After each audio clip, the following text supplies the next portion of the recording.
Merci et bienvenue à Hebdo Santé pour le décryptage de l'actualité sanitaire en Afrique sur Média. Quand l'hôpital rend malade. Oui, cette semaine, les infections nosocomiales, une thématique dont on ne parle pas trop souvent et pourtant, la prévalence des infections hospitalières, comme on peut aussi les appeler, est importante dans bon nombre de pays africains. Comment comprendre qu'un patient qui vient à l'hôpital avec une maladie y contracte une autre?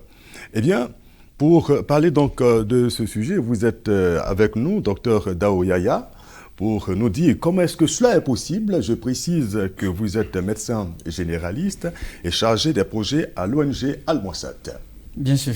Une organisation qui travaille exclusivement en milieu hospitalier. C'est à juste titre que vous êtes avec nous, M. Nagalo Saïbou. Vous êtes membre de cette ONG, précisément chargé de communication adjoint, mais avant, vous êtes inspecteur de l'enseignement secondaire. C'est cela? C'est ça. En tout cas, merci à vous, messieurs, d'avoir accepté notre invitation. Dans un premier temps, est-ce que vous pouvez nous présenter brièvement l'ONG Al-Mouassat, M. Saïbou? L'ONG Al-Mouassat est une organisation née au sein de CHU de Treichville, à la mosquée qui est au sein de CHU de Treichville, dirigée par l'imam Kone Aruna. Et qu'est-ce qui a motivé cette création? La création a été motivée par le fait que il a constaté, la communauté de la mosquée a constaté qu'il y a des malades hospitalisés qui n'avaient pas assez de moyens pour subvenir aux charges médicales. Et donc, les gens venaient solliciter la mosquée pour les aider. C'est ainsi que l'imam, avec sa communauté, a réfléchi, a essayé de trouver les voies et moyens de pouvoir mettre en place une organisation pour pouvoir subvenir à ces besoins. Donc, votre mission première, accompagner, soutenir donc les malades hospitalisés démunis. C'est exact.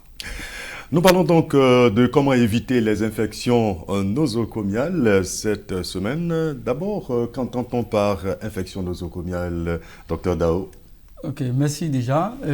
Avant tout propos, nous allons essayer de définir un certain nombre d'éléments, notamment le mot noso, qui est un préfixe qui vient du grec, qui veut dire contracter pratiquement une maladie. C'est-à-dire, c'est un élément qui est en relation avec une maladie. Et ensuite, nosocomial veut dire contracter dans un milieu hospitalier, c'est-à-dire une infection qui est contractée dans un milieu hospitalier. Alors, et en termes d'infection, on va définir comme un envahissement d'un organisme par un corps étranger. Et qu'est-ce que c'est que ce corps étranger? Ça peut être une bactérie, un parasite, un virus, un champignon. Et ceux-là ces éléments qui vont coloniser l'organisme et créer des maladies. Voici un peu ce qu'on dira d'une infection nosocomiale, c'est-à-dire une infection contractée dans un établissement hospitalier. Alors, mais qui peut, contracter une infection nosocomiale? Oui, il y a deux personnes essentiellement, le malade et le personnel soignant. Exclusivement les deux, hein? Exclusivement les deux. Et à quelques degrés moindres des parents ou bien des accompagnants du malade. Étant donné que sous nos cieux, les heures de visite ne sont pas respectées et les parents qui viennent à l'hôpital viennent à tout moment et viennent en grand nombre. Donc ils sont susceptibles de se faire contaminer ou bien de contaminer pratiquement le malade. Alors comment cette contamination se fait? Comment est-ce que le malade ou alors le personnel soignant, vous l'avez dit, oui, arrive à choper, à développer une maladie hospitalière nosocomiale? À ce niveau, on parlera de modes de transmission. Ok. On parlera de deux modes de transmission. Il y a la voie dite endogène qui concerne le malade, étant donné que le malade il est connecté à des tubulus, c'est-à-dire des cathéters. Et qui dit cathéter parle d'infraction de la barrière de la muqueuse de la peau. Alors, c'est une ouverture qui est faite, c'est comme si c'était une plaie qui était déjà créée de façon artificielle pour pouvoir permettre de faire passer les produits, notamment les médicaments ou bien le sang.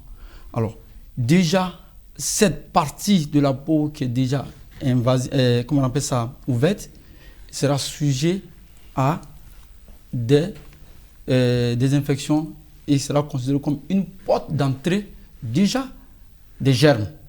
Et de façon locale, il y a une infection, il y a une hygiène qui s'impose. Si l'hygiène n'est pas respectée à ce niveau-là, va sans dire que ce serait une porte ouverte pour les germes. Justement, j'allais en venir. Là, on rentre déjà dans les facteurs qui prédisposent aux maladies, aux infections nosocomiales. Oui, il existe des facteurs, mais j'allais donner, avant les facteurs, j'allais donner le deuxième mode de transmission. On a parlé du mode endogène, c'est-à-dire qui est propre au malade, et il y a un autre mode qui est exogène, qui part du personnel soignant. Alors, si le personnel soignant ne respecte pas les conditions d'asepsie pour pouvoir porter un soin, façon de dire qu'il va transmettre ses propres germes au malade. Oui. Et là, il y a une porte déjà d'entrée. C'est sûr que ce serait une voie idéale de transmission des infections. Alors, les facteurs favorisants, nous en avons 7. Et le premier facteur, c'est déjà l'hôpital est considéré à une forte concentration déjà de germes. Ça, c'est de façon systématique. L'hôpital déjà est un milieu où il y a une forte concentration de germes. On essaie de contrôler déjà ces germes qui sont au sein de l'hôpital pour ne pas qu'on puisse les divulguer et les assimiler. Malgré les mesures d'hygiène et tout ça? Oui, déjà, c'est déjà clair, l'hôpital produit des germes. Maintenant, comment les contenir? C'est là le véritable problème. Ça, c'était le premier facteur favorisant. Le deuxième facteur favorisant, c'est la gravité de certaines maladies qui entraînent une hospitalisation. Et certaines hospitalisations qui durent. Vous parlez de la gravité de certaines maladies. De certaines maladies, c'est-à-dire pratiquement en réanimation, des cas de coma qui sont admis en réanimation, les polytraumatisés, les cas de chirurgie, c'est-à-dire les plaies opératoires, qui sont pratiquement des différents facteurs qui peuvent favoriser la survenue d'une infection, étant donné que l'hospitalisation sera prolongée. Et le troisième facteur, déjà, c'est le nombre croissant de personnel autour du patient. Je parlais tantôt des parents qui ne respectent pas les heures de visite et qui sont très nombreux et qui durent auprès des malades pour une seule visite de 3-4 minutes. Ils vont passer pratiquement 1-2 heures au chevet du malade avec leurs propres germes qu'ils peuvent transmettre au malade. Donc déjà, toutes les personnes qui gravitent déjà autour du malade constituent un facteur favorisant. Et le quatrième élément, c'est l'hygiène. L'hygiène des mains, l'hygiène de l'environnement où se trouve le malade, l'hygiène alimentaire, déjà l'aliment que nous apportons, et l'hygiène même de l'air. L'hygiène même de l'air, tous ces éléments sont déjà des facteurs qui favorisent déjà la survenue d'une infection en cours d'hospitalisation. Donc, pour ne citer que ces 4-là sur les 7, je pense que vraiment c'est très important de faire la prévention des infections plutôt que de traiter une infection en cours d'hospitalisation. Alors, M. Nagalo, au niveau de l'ONG Almoicet, est-ce que vous prenez en compte cette thématique? Pour la prévention, vous savez, l'ONG, comme je vous l'ai dit, a pour mission de soutenir les malades qui sont démunis au sein des hôpitaux. Le malade démuni qui est hospitalisé. Sachant cela, le fait de savoir que ces malades étant à l'hôpital peuvent, en cours de traitement, choper une nouvelle maladie dans les locaux du centre hospitalier, nous menons des actions dans ce sens pour éviter, pour prévenir en fait ces maladies nosocomiales. Quelles sont ces activités que vous menez? Bon, déjà, nous sensibilisons les parents. Pour les visites, il faut qu'ils viennent un nombre restreint et puis qu'ils respectent aussi les heures de visite. Si on vous a donné 30 minutes, ou bien si c'est 15 minutes, il faut les respecter et s'en aller. Ensuite, nous soutenons les malades au niveau des soins. pour qu'ils puissent recouvrer la santé rapidement et ainsi on raccourcit leur séjour à l'hôpital. Ensuite, nous avons aussi des produits d'hygiène que nous donnons aux malades, que nous donnons au personnel soignant.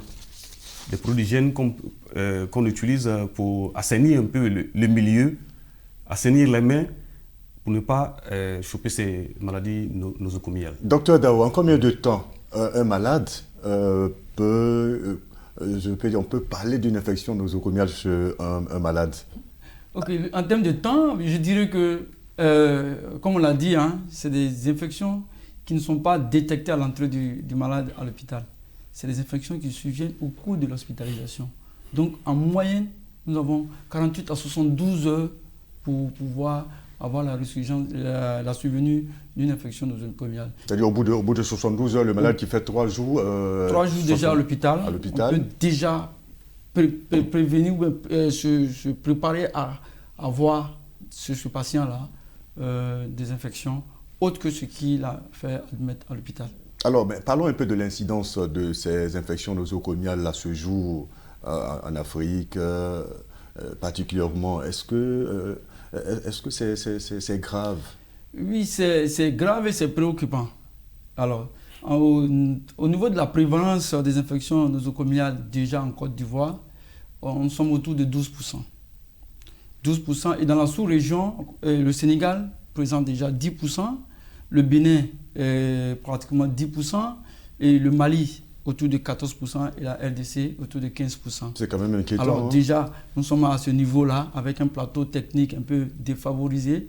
Et imaginez un peu pratiquement en Occident, surtout en France, où il y a pratiquement 500 à 800 000 cas d'infection nosocomiale par an. Vous voyez déjà ce que ça fait comme élément. Et le plus difficile et le plus important ici, c'est le surcoût que cela engendre et pour le malade et pour le service hospitalier. D'accord. Voilà. Monsieur Saïbou en a parlé tout à l'heure. Voilà. Pour éviter donc ce surcoût, il faut déjà prévenir pour éviter donc le surcoût.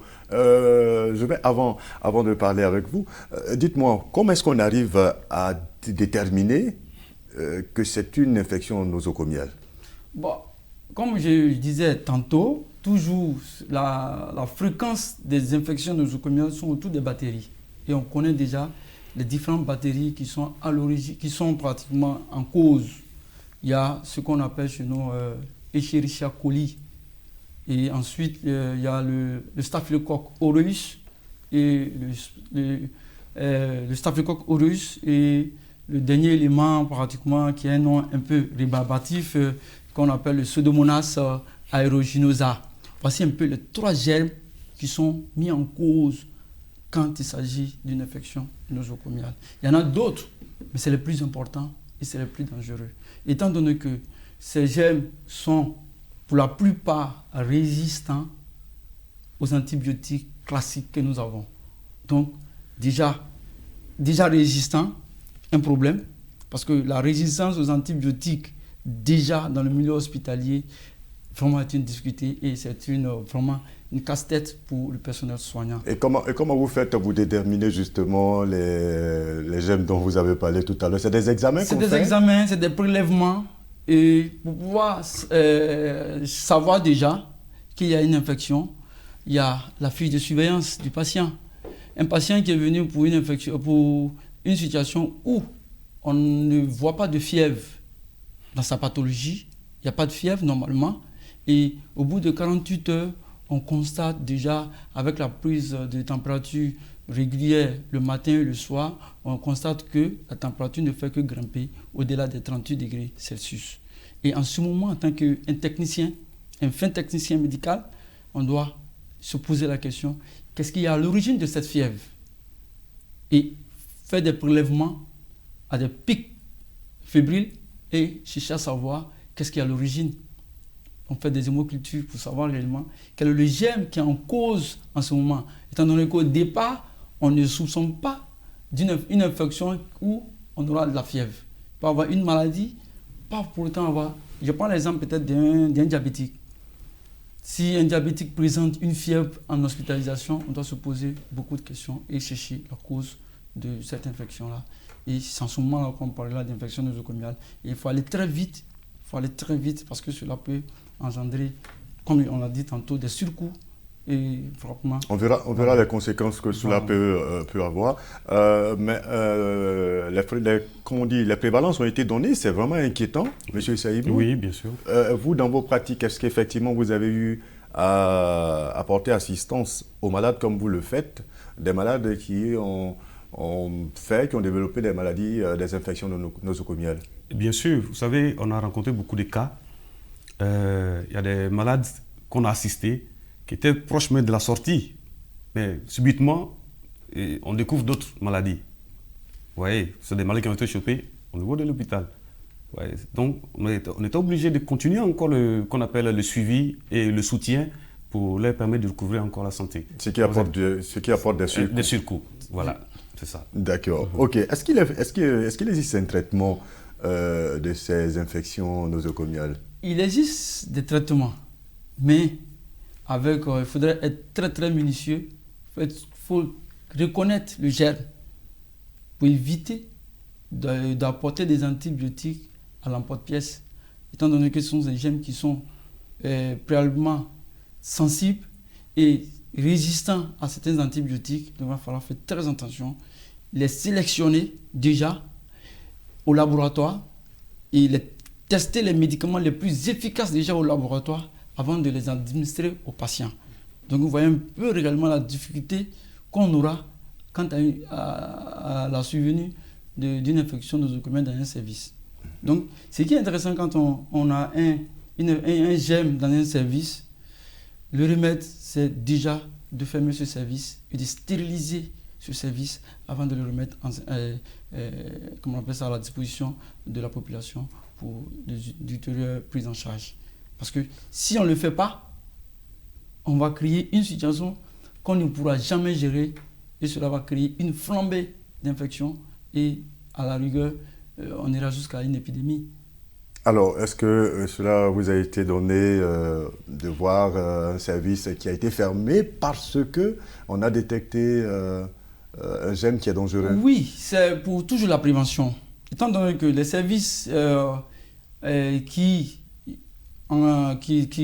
réceptionnent ou qui reçoivent déjà de nombreux malades, notamment le service de réanimation, les services des urgences et le service de neurochirurgie, le bloc opératoire et la maternité, ces services-là font l'objet de fermetures à titre préventif pour pouvoir stériliser et continuer à prodiguer des soins aux patients. C'est à titre préventif. On ferme les services à titre préventif et on sait très bien que ces germes peuvent survenir si on ne fait pas de prévention. Donc on ferme les services 48 heures, 72 heures, voire peut-être une semaine, juste stériliser tous les coins et recoins du service avant de continuer à faire la prise en charge de nos patients. D'accord, nous sommes donc dans la prévention, M. Nagalo Saïbou. Oui. Au niveau de votre organisation, vous avez parlé de sensibiliser. Sensibiliser, mais quelle autre action vous menez pour effectivement prévenir les infections nosocomiales? Ok, en plus de la sensibilisation, comme je l'ai dit, on fait des dons de kits d'hygiène. Comme je l'ai dit, au personnel soignant, aux malades, et même souvent il y a les accompagnants, souvent qui restent à côté des malades, à qui on donne des produits d'hygiène pour qu'ils soient quand même sains apparemment, pour ne pas qu'ils soient un vecteur, pour ne pas qu'ils soient un vecteur qui transmette les germes aux malades, aux parents qui sont en train d'assister. Donc s'ils transmettent les germes aux parents qui sont en train d'assister, ça devient un autre souci. Donc on met l'accent sur les produits. Est-ce que vous allez jusqu'à apporter de l'aide aux structures sanitaires? Oui, on le fait aussi. On apporte de l'aide aux structures sanitaires. Oui, on le fait. J'ajouterais quand même, l'année dernière, nous avons offert 200 matelas au CHU de Trècheville, je peux citer, parce que les matelas existent bel et bien dans tous les services du CHU de Trècheville.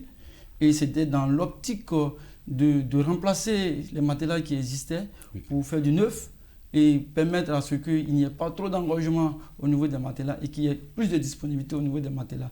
Nous avons offert 200 matelas neufs au CHU, accompagnés de seringues, de presque 5000 seringues pour l'utilisation, et nous continuons toujours à le faire. L'année dernière aussi, à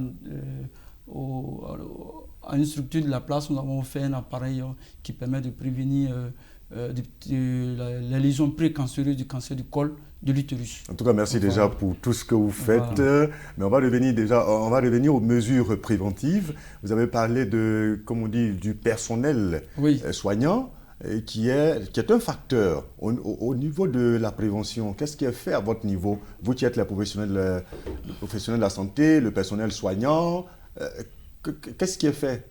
Ce qui est fait au niveau de la prévention et le contrôle de l'infection dans nos établissements, c'est déjà de la formation du personnel au port correct des équipements de protection individuelle. Cela est très important, que tout agent de santé qui a accès déjà à un centre de santé qui soit déjà protégé, c'est-à-dire la blouse, de la tête aux pieds, pratiquement le couvre-cheveux, la bavette, pratiquement avec l'avènement du coronavirus, c'est devenu encore plus accessible. Les surblouses, les chaussures hermétiquement fermées et surtout les gants et le lavage des mains. Je pense que le lavage des mains n'est plus un secret pour les Ivoiriens déjà, et on a appris à laver les mains. Les 10 méthodes du lavage des mains ou bien la méthode de friction du gel hydroalcoolique, et c'est très important pour un soin. Pour éviter de transvaser, c'est-à-dire de croiser les germes d'un malade à un autre, il est recommandé déjà de respecter les mesures d'hygiène.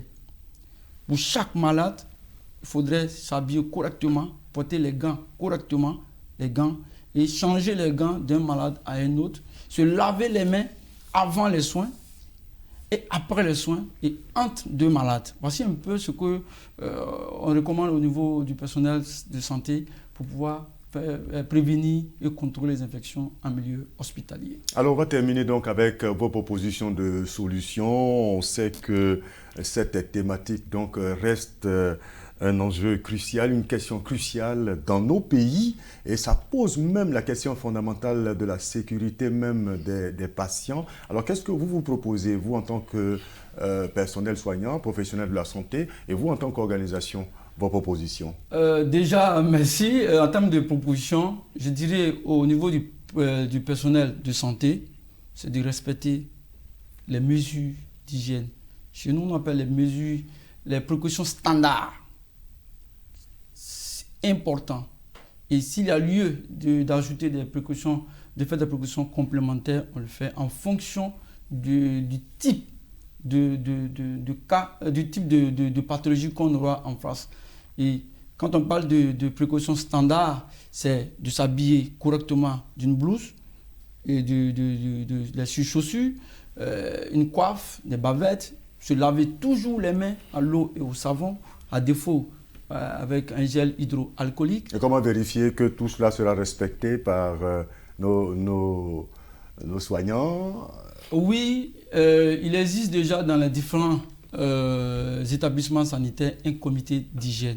Et cela revient au comité d'hygiène de veiller à ce que toutes les mesures soient prises avant d'effectuer un soin. C'est de mettre à disposition du personnel médical les équipements de protection individuelle qu'il faut, les solutions hydroalcooliques qu'il faut, les gants en grande quantité, et de faire en sorte qu'on puisse respecter l'hygiène des lieux, l'hygiène de l'environnement, même au niveau des déchets ménagers qu'on retrouve au niveau des différents hôpitaux, de faire en sorte qu'on puisse les ranger, les détruire dans les meilleures conditions pour éviter que ces déchets d'ordre généraux ne puissent nous créer encore d'autres problèmes. Vous ne pensez pas qu'il faut réguler également les visites bien sûr, se font, bien sûr. J'en appelle déjà à la compréhension de la population. Je pense qu'en Afrique, quand on a un parent qui est malade, et je prends l'exemple typique de là où je suis en fonction, Et on dit que quand tu n'es pas venu voir un malade, on dit que tu es contre la personne. Non, non, non. Il faudrait que ça se fasse dans les règles. Dans les règles, Bien sûr. respecter les heures de visite. Et puis... Très rapidement, quelques solutions rapidement. Oui, avec quelques vous, solutions. Monsieur En fait, Dr Dao, il a déjà beaucoup dit. Oui. Et donc, moi, ce que je veux ajouter, c'est que la mise à disposition de façon permanente des kits d'hygiène. Bon, c'est vrai qu'il y a des protocoles au sein des hôpitaux, mais s'ils n'ont pas le matériel à temps, s'il y a des ruptures, vous voyez que ça va impacter vraiment le travail au niveau du maintien de l'hygiène au sein des hôpitaux. En tout cas, merci à vous, docteur Dao Yaya, médecin généraliste, et également à vous, monsieur Nagalo Saïbou. Vous êtes enseignant, vous êtes également, j'allais dire, respectivement chargé de projet, et vous, chargé de communication adjoint à l'ONG Al-Moissat. Je dirais que, quel que soit votre statut, que vous soyez travailleur de santé, patient, membre de la famille donc d'un malade ou visiteur, nous avons tous donc un rôle à jouer dans la prévention donc des infections nosocomiales. Merci à tous donc d'avoir suivi ce numéro d'Hebdo Santé. Je vous retrouve la semaine prochaine pour un autre numéro, toujours sur Médian.